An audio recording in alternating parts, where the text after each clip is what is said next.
as we, your people, Lord God, or we, your sons and daughters of you, Lord God, we are here to come and serve to you, Lord God, to worship you whatever circumstances that we are facing, Lord God. Kung ano man yung mga battles, challenges, Lord God, I know you know, Lord God. You're omnipresent, Lord God. You're always there, oh Lord God. You're always there to watch us, to guide us, and to cheer us, Lord God, in every day in our life, Lord God. A family always there to be strong and to lean on. For the Spirit of the Lord, there is freedom. Every chain is broken through you, Jesus. Where the Spirit of the Lord, there is freedom. Whoa. Hallelujah, we glorify you, Jesus. Whoa. All of us, we sing right now, we are all free. Sing.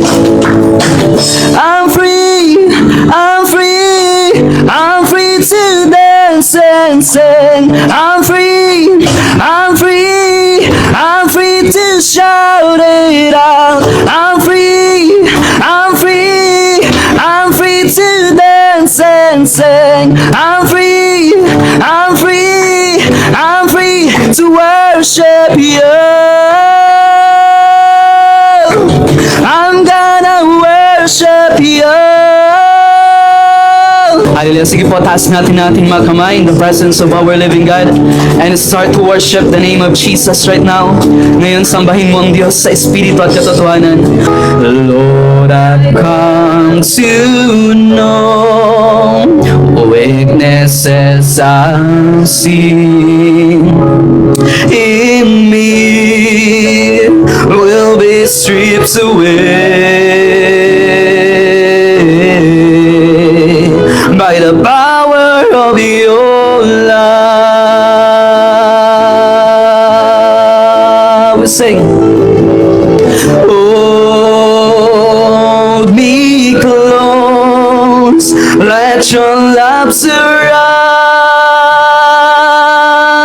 me. Oh, bring me near, bring me near, draw me to your side,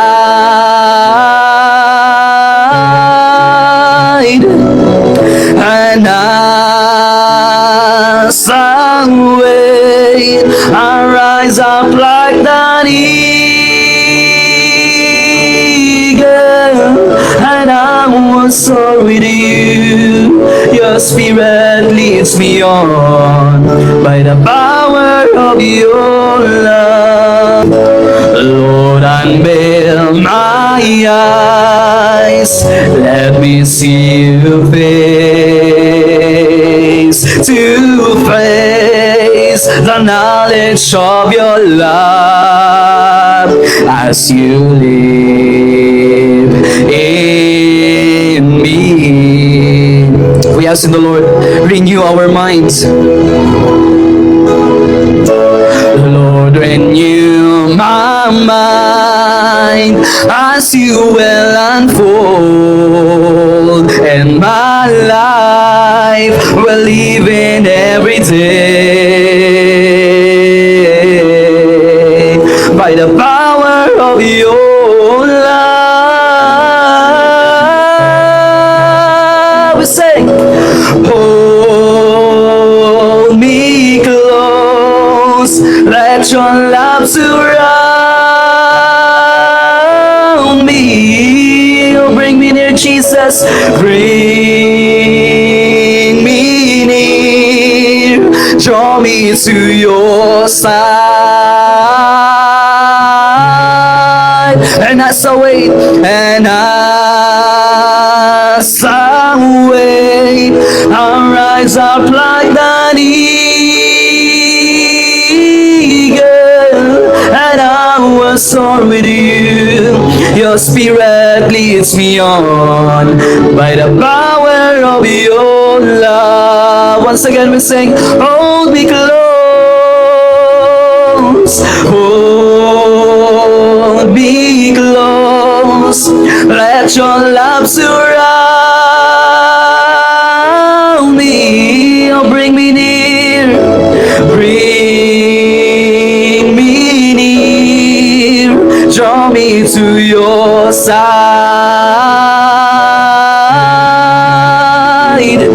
and as I wait, I'll rise up like the eagle, and I will soar with you. Your spirit leads me on by the power of your love. Open your mouth and begin to give thanks to Jesus right now. For we know the goodness of Jesus upon us right now. As the moment you open your mouth and begin to lavish to Jesus, that you love to Jesus, as a sign that the Lord God has been faithful. He is the one who healed you. He is the one who has been delivered you. Siya ang nagpapagaling sa iyong buhay. Siya ang magpapalaya sa iyong buhay. Siya lamang ang tanging pangalang Jesus. Oh, we sing, hold me close, let your love surround me. Oh, bring me near, Jesus, bring me near, draw me to your side, and as I wait, I rise up like an eagle, and I will soar with you.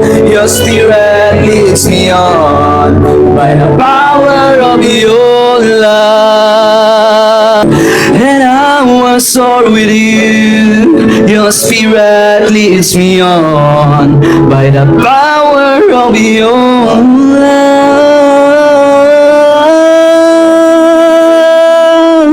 Oh, thank you, Jesus. Thank you, Jesus. Thank you, Holy Spirit. Thank you, Father God. Thank you for renewing our minds. Thank you for changing our hearts to be like you, Jesus. Maraming salamat, Panginoon, sa oras na ito. Lubos kami nagpapakumbaba at tinataas ang dakilang pangalan ni Jesus. Purihin ka, Panginoon, itaas ang iyong dakilang pangalan sa aming mga buhay. Nais ko lang pasalamatan ng Panginoon. Sabi nga, in everything, give thanks. Problema man ito o hindi, masaya, malungkot, kailangan pasalamatan natin sa Panginoon. So, itong araw na to, grabe rin yung mga pagsubok na dumating sa buhay namin. So, namatayan kami na talagang kailangan kong kumilos dahil wala kami maasahan doon sa namatayan. Pero purihin ng Panginoon dahil yung strength na binibigay sa akin ng Panginoon ay tuloy-tuloy. So, pagdating ng bahay, mayroon ding mga pagsubok din sa pamilya namin. So, last night, mga madaling araw yun, gising pa ako. Nung maidlip ako, nakita ko sa vision ko si Ayan. Kasi pag nakita ko sa vision, mayroong problema yan. Kaya sabi ko nga, ano kaya si Ayan? Ang problema. Kaya nung tinat ko siya, madaling araw pa si Joe, yung araw na masakit yung katawan niya. So, purihin ng Panginoon dahil may pastor tayo na kumbaga 24 hours andyan. Kaya renor siya ano pa, andyan siya dahil siya nagiging instrumento ng Panginoon. Ginagamit siya ng Panginoon para mag-minister sa may mga sakit sa ating lahat. So, purihin ng Panginoon, nandito si Ayan. Nagkaroon kami ng unexpected na celebration kagabi sa bahay. Kasi bukas, birthday ko. Birthday ko bukas pa. So, ang ginawa ng mga anak ko, sila pala may mga secret. Pero sinabi nila, Nay, mag-celebrate kami ha. May mga secret sila. So, parang nagulat lang ako nangyari kagabi. Kasi kahit, hindi nga, nagbiro lang ako sa kanila, Nay, anong gusto mo sa birthday mo? Sabi ko, litson. May litson nga dumating. Sabi ko, di ba, Nay, anong gusto mo? Sabi nga gano'n. So, in-invite ko sila. Ito nga, di dumating eh. Sabi ko sa kanya, wala kasi akong number sa'yo. So, sa kabila nun, si Aya, hindi rin nakapunta. Nandyan lahat ng mga anak ko kasi mga tiga-YouTuber, ruwas, nagsiuwi silang lahat. So, meron kami parang family reunion. Sa puri ng Panginoon, 70 years old na ako. Sabi nga ni Pastor, yung 7 daw eh, anong Pastor, anong number? fulfillment number. Declaration sa akin. Thank you. Sabi ko nga, I receive na kagad. Kasi sabi ni Pastor, gusto ko raw 120 years pa. Maging 120. Sabi ko, walang mag-aalaga sa akin. Sabi ng anak ko, sana, baka na ikaw na lang maiwan dito, kami wala. Sige, di ba? Pag hiniling mo, mag-120 ka, baka ikaw na lang nabubuhay mag-isa. Hindi, Diyos lang. Puri ng Panginoon. Sa bawat bahagi ng buhay natin, kailangan natin talagang laging itinataas ang Panginoon. Kahit may kasayahan, nandoon pa rin talaga yung isip ko, Lord, kahit sa, hindi mawala sa isip ko na nagpipray ako kahit may kausap ako, nag-interested ako sa aming family. Pinapasalamatan ko yan sa Panginoon sa 70 years ng buhay ko. Thank you sa mga fast na medyo na-recall ko yung mga sinasabi ng mga anak ko kagabi, babalik sa isip ko ng mga kabata. Medyo mga bata-bata pa ako, mga 40, gano'n, 50, kung anong ginagawa ko sa paglilingkod ng sa Panginoon. So, ang wish ko lang na kahit sa 70, may pagpatuloy ko pa yung dating ginagawa. Sige, pinupuri ko ang Panginoon, pinapasalamatan ko. Hallelujah. Amen. Hallelujah. Such a wonderful desire, Nay, na at your age ay magsaserve pa sa Lord. Amen? So, walang edad sa paglilingkod sa Panginoon. Bata, matanda. Nagpapasalamat po ako rito sa dalawang pastor. Una-una kay Pastor Esteria. Kasi 3 linggo na nga po ako hindi nakasamba. Sabi nga ako ni Pastor, regalo ito sa akin ng Panginoon Diyos. Ito po ang nangyari sa akin. Yung sugat na ito tumagos po kasi nadapa po ako sa bato. Ito po. Awa ng Diyos po. Dumating si Pastor. Silahong dalawa. Pinagdasalan po ako. Ito po. Nakasambal po ako. Maraming salamat po. Kaya hindi ko po makakalimutan kailanman ang Panginoon. Kung hindi sa Panginoon, siguro patay na rin ako. Kasi hirap ko lang naman sa Kanya yung aking buhay. Kaya wag din natin kalimutan ang Panginoon Diyos. Sa matanda po kay Krista. Ayos na naman. Okay lang po. Amen. Hallelujah. At malaki ang utang na loob ko kasi ginawa kayo ng Panginoon Diyos. Glory to Jesus Christ. Kayo ang ginamit talaga ng Panginoon. Amen. Sa totoo lang, ginawa kayong balay ng kanyon. Ginala kayo papunta sa bahay ko. Thank you. Lord, thank you, Lord. Glory to Jesus. Hallelujah. Praise the Lord. Hallelujah, praise the Lord. Pinakamataas na papuri, pasasalamat muna ay sa ating Panginoong Jesucristo. At nagpapasalamat din po ako sa ating pastor ko, si Pastor Junito. At sa mga kapatid po na rito, ay salamat din po sa inyo. Ako nga po pala si Brother Paul po. Galing po akong Nara po. Nagpunta po ako dito upang po magbahagi po ng salita ng Diyos po sa mga tao po. Dahil yun po ay utos po ng Panginoon po sa akin. Salamat po sa Panginoon dahil sinamahan niya po ako. Matagumpay po namin na ipapahayag po ang salita niya po na napakabuti po ng Panginoon niyo po kung bakit po kami minamahal. Kasi kung titignan ko pong sarili ko, hindi po ako karapat-dapat. Pero isa po ako sa pinili ng Panginoon upang ipangaral ang kanyang salita. Sa dami-dami po ng tao, isa po ako sa pinili ng Panginoon. Kaya salamat po sa Panginoon ay lubos ko siyang pinupuri, pinasasalamatan. Kaya mga minamahal, ipagamit niyo ang buhay niyo sa Panginoon. Wala pong masasayang po, pinagamit niyo po ang buhay niyo sa Panginoon. Kapag pinagamit niyo po ang buhay sa Panginoon, maranasan niyo po ang kapayapaan po sa buhay niyo po mga minamahal. Yung mga problema niyo po, alisin ng Panginoon yan. Alisin ng Panginoon. Kasi susunod kayo sa Kanya. Kaya mga minamahal, salamat din po sa mga kapatid na nilito. Lalo po kay Brother Ring po. At dahil po siya po nakasama ko po sa pag-ayo po. At salamat din po sa ano nito, sa gawain ito dahil pinatuloy po nila ako dito. Wag lang po nila akong pinatuloy. Dalayan ko sa Panginoon na pagpalain ng church na ito. Dahil sabi ng Panginoon na kapag tinanggap niyang gusto niyo tumanggap sa inyo, ay pagpalain niyo. Kaya yun po. Pagpalain ng Lord ang gawain ito. Salamat po sa lahat. At Panginoon, pinupuri kita, pinasasalamatan. At sa iyo lahat ang papuri, pinasasalamat. Glory to Jesus. Hallelujah. Praise the Lord. Thank you for your words of encouragement for this Chong family. Hallelujah. Siya po kasi ay isang street preacher at galing pa po siya ng Nara. Ayan. So nagbabalang po siya dito para mag-street preaching. Ayan. So sinamahan ko po siya. So it's all by the grace of God. Nilukuban kami ng presensya ng Diyos to empower us para ibahagi pa rin si Jesus even in our generation. Amen. So sabi po ng Biblia, season or out season, share the gospel. Amen. Share the gospel. Share Jesus. Kaya po, lalong-lalo na sa panahon po natin ngayon, nakikita na natin yung mga signs. So, mas maging masipag yung mga lingkod ng Diyos para ibahagi yung kanyang salita. Amen? Hallelujah. Praise the Lord. Glory to Jesus. Sige po, palagpakan po natin ng Diyos. One of our family will testify upon us the goodness of Jesus. Hallelujah!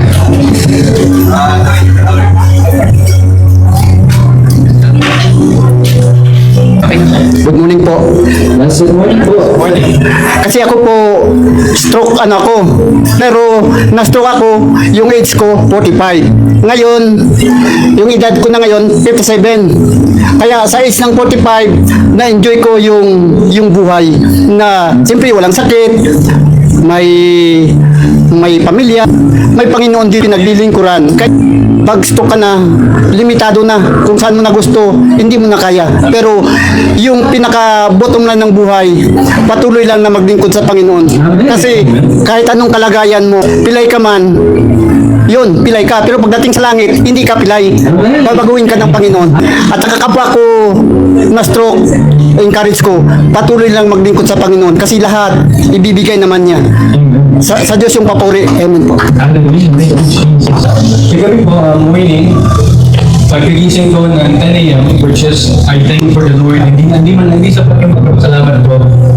But I thank for the Lord. And then morning, umalis ako, tumawag sa akin, nagkaroon ng problem. And then, ito na, pumunta na ako sa may St. Peter banda, sa may Latawa tayo. Tapos nung pabalik na ako, meron akong dala, may chicken, may kapadala sa akin, tatlong mga nakatira sa tabi kasada lang. Pero yung damit kasi nila madumi, and then nakatulak ko sila ng karton.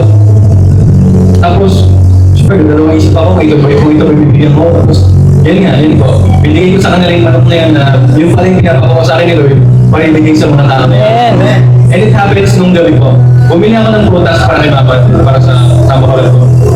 And then may sobra, may isang orange, may grapes, tapos may apple.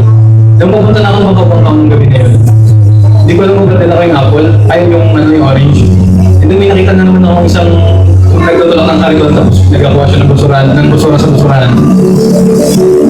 Yan, binigay ko sa kanya yung orange. Yun lang po, maraming salamat. All glory may lang sa Lord. Amen. Hallelujah. Your faithfulness in our lives. We give you all the honor and glory for what you have done. As we celebrate these victories, we recognize you are the same yesterday, today, and forever. And we humble down ourselves before you, Lord Jesus. Dahil sa mga testimony na ito, ang nagpapatunay na tunay kang may ginagawa sa buhay ng bawat isa sa amin, Lord Jesus. Tinataas namin ng lahat ng nag-testimony ngayon, and I declare and sealed by the precious blood of Jesus Christ na lahat ng testimony nito ay magkakaroon ng silbi sa aming buhay, at ito ay aming ipapalaganap ang anumang healing, blessings na aming natanggap mula sa iyo, at ito ay aming ibinabalik ang lahat ng papuri at pasasalamat sa pangalan ni Jesus. Ang lahat ay magsabi ng Amen. Hallelujah. Once again, can we shout hallelujah? Praise the Lord. Thank you, Jesus. Ayan. So once again, we are here. At of course, lalako na tayo sa isang napakahalagang bagay kung bakit narito tayo. Walang iba kundi may kinig tayo ng salita ng Diyos. Amen? Hallelujah. Sapagkat sinabi ng salita ng Diyos, ang tao ay hindi lamang nabubuhay sa pagkain, kundi sa bawat salita ng Diyos na lumalabas sa kanyang bibig. Amen?